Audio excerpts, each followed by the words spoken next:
Besarkan pandangan ni baru nampak macam mentol dia. Apa pun tetap cantik. Kita share dengan anda pada pagi ni ada beberapa tip. Nombor satu yang saya nak bagi tentang makanan lah. Apa yang penting sekali, kita terlalu banyak makan ada benda-benda yang orang panggil ada heavy metal yang kita tak perasan, seperti food dye ataupun pewarna.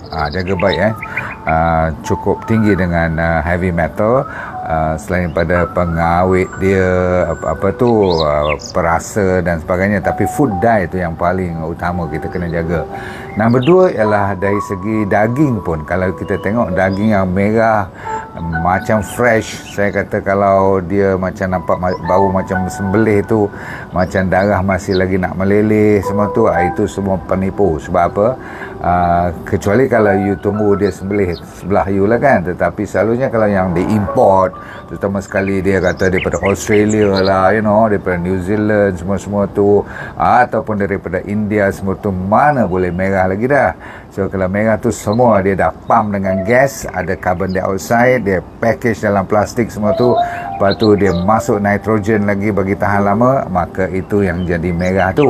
Jaga baik-baik So lebih baiklah you cari daging yang agak orang kata apa, macam grey-grey sikit.